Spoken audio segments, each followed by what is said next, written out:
এক বোন প্রশ্ন করে জানতে চেয়েছেন যে হযরত, রাতের বেলায় স্বামী একান্তে ডাকার পরে অত্যাধিক শীত থাকার কারণে ফরজ গোসলের ভয়ে এবং ফজরের নামাজ আদায় করার জন্য স্বামীকে এই দুইটি জিনিসের বাহানা দিয়ে স্বামীর কাছ থেকে দূরে থাকি, একান্তে থাকি না।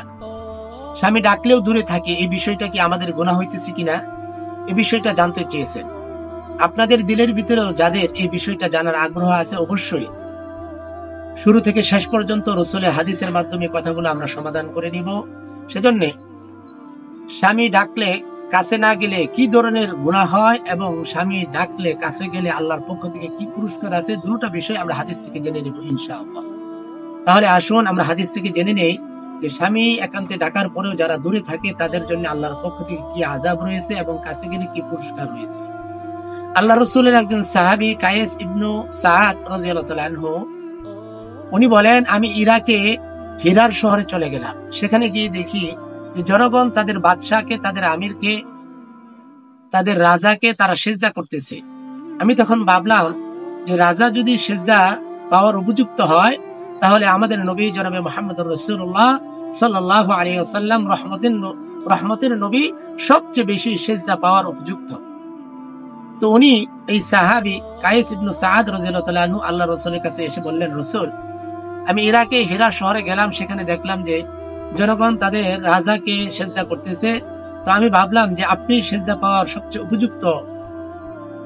তখন আল্লাহ রাসূল বললেন, ও সাহাবী, তুমি কি আমার জীবদ্দশায় অথবা আমি আল্লাহর ডাকে যখন সাড়া দিয়ে চলে যাব তখন কি তুমি আমার মাজারে গিয়ে সিজদা করবে? সাহাবী বললেন, নিশ্চয়ই না। আল্লাহ রাসূল বললেন যে না, এটা কখনোই করবে না। তবে আমি আল্লাহর পক্ষ থেকে আমি বলতে পারি, যদি আল্লাহর পরে কারো যদি সিজদা পাওয়ার উপযুক্ত হইতো তাহলে আমি প্রত্যেক নারীকে, প্রত্যেক রমণীকে আমি আদেশ করতাম, আমি নবী আদেশ করে দিতাম, আদেশ করতাম তারা যেন তাদের স্বামীকে সিজদা করে। তো রাসূল করিম সাল্লাল্লাহু আলাইহি ওয়াসাল্লাম এই লম্বা হাদিসের ভিতরে এটাই বুঝাইতে চাইলেন, যদি আল্লাহর পরে কারো যদি সিজদা করার হুকুম থাকতো, অনুমতি থাকতো আল্লাহর পক্ষ থেকে, তাহলে আমি নবী, রাসূল বলেন যে আমি নবী হুকুম করতাম প্রত্যেকটা নারীকে তাদের স্বামীকে সিজদা করার জন্য। সুবহানাল্লাহ, সুবহানাল্লাহ। স্বামীর কত দাম আল্লাহ রাসূল দিয়েছেন। শুধু তাই নয়, আল্লাহ পাকের পক্ষ থেকে এই দাম এসেছে। তো আমরা যে বিষয়টা জানতে চাই, আল্লাহ রাসূল সাল্লাল্লাহু আলাইহি ওয়াসাল্লামের আরেকটি হাদিসের মাধ্যমে আমরা জেনে নিব যে স্বামী কাছে ডাকলে যেতে হবে কিনা, শীতকে অপেক্ষা করে যাওয়া বৈধ হবে, মানে সওয়াব হবে, অথবা দূরে থাকলে গুনাহ হবে কিনা।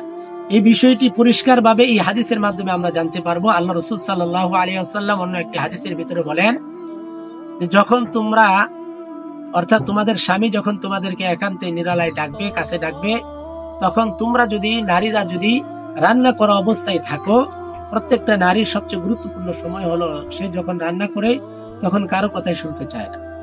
আল্লাহ রাসূল হাদিসের ভিতরে বলেন, প্রত্যেক নারী যখন সে রান্না করবে ওই সময়ও যদি স্বামী তাকে একান্তে নিরালায় ডাকে, কাছে ডাকে, তাহলে রান্না অফ করে দিয়ে প্রত্যেক নারী যেন তার স্বামীর ডাকে সাড়া দেয় এবং তার সাথে একান্তে সময় কাটায় থাকে। সুবহানাল্লাহ, সুবহানাল্লাহ। তাহলে আমরা বুঝে নিলাম এই হাদিসের মাধ্যমে অবশ্যই শীতের রাতেও যদি স্বামী কাছে ডাকে অবশ্যই স্বামীর ডাকে সাড়া দিয়ে অবশ্যই স্বামীর সাথে থাকতে হবে। আর যদি স্বামীর ডাকে সাড়া না দেয় তাহলে আল্লাহর পক্ষ থেকে আযাব কি আছে।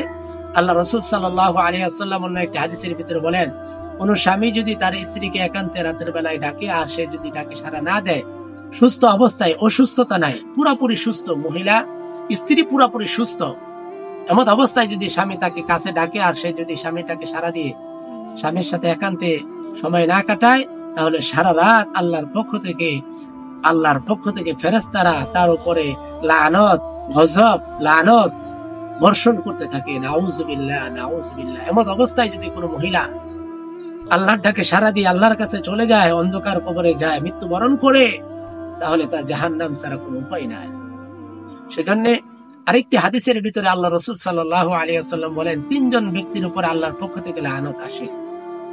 এই তৃতীয় নাম্বার ব্যক্তি হচ্ছে কোন স্বামী যদি তার স্ত্রীর উপর নারাজ হয় কোনো কারণে, তাহলে তার উপরে আল্লাহর পক্ষ থেকে গজব এবং গুসা এবং লানত বর্ষিত হয়। নাউযুবিল্লাহ, নাউযুবিল্লাহ। সেজন্য আমরা এই দুই তিনটি হাদিসের মাধ্যমে পরিষ্কারভাবে জেনে নিতে পারলাম যে বোন জানতে চেয়েছেন এবং আপনাদের যাদের হৃদয়ের ভিতরে এই বিষয়টা জানার আগ্রহ ছিল যে স্বামী একান্তে ডাকলে তাকে সাড়া না দিয়ে ফরজ নামাজ এবং ফরজ গোসলের ভয়ে দূরে থাকা এটা গুনাহ হবে না সওয়াব হবে?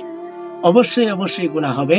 তবে স্বামীর একান্তে থাকতে হবে, এটাও যেরকম সওয়াবের কাজ, আল্লাহর পক্ষ থেকে আদেশ, রাসূলের পক্ষ থেকে আদেশ, ঠিক সেম নামাজ এর চেয়েও বেশি গুরুত্বপূর্ণ। ফজরের নামাজ অবশ্যই অবশ্যই আপনাকে পড়তে হবে। সেজন্য স্বামী একান্তে থাকার পরে অবশ্যই নাপাকি অবস্থায় ঘুমানো যাবে না, নাপাক শরীরে ঘুমানো যাবে না। আপনাকে কষ্ট করে হলেও ফরজ গোসলটা দিয়ে নামাজের জন্য প্রস্তুতি নিতে হবে এবং পবিত্র অবস্থায় আপনাকে ঘুমাইতে হবে। আল্লাহ পাক আমাদের সকলকেই এই দ্বীনি বিষয়গুলো সহজভাবে বুঝার এবং আমল করার তৌফিক দান করেন। অবশ্যই যারা শুরু থেকে শেষ পর্যন্ত আমার এই কথাগুলো শুনেছেন, অবশ্যই গুরুত্বপূর্ণ বিষয় নিয়ে আজকের কথাগুলো হয়েছে। আল্লাহ রাসূলের হাদিস থেকে আমি সমাধান দিয়েছি। সেজন্য অবশ্যই ভিডিওটি শেয়ার করে অন্য মুসলমান ভাই বোনকে জানানোর চেষ্টা করবেন। সওয়াবের নিয়তে অবশ্যই আপনার সওয়াব হবে ইনশাআল্লাহ। এবং সকলে শেয়ার করার চেষ্টা করবেন, ছোট্ট করে একটি লাইক করে দিবেন। যে কোনো বিষয় জানতে চান কমেন্ট করে জানিয়ে দিবেন, আমি আপনাকে জানানোর চেষ্টা করবো ইনশাআল্লাহ। নতুন হলে সাবস্ক্রাইব করে আমার এই চ্যানেলের পাশেই থাকবেন। আসসালামু আলাইকুম ওয়া রাহমাতুল্লাহি ওয়া বারাকাতুহু।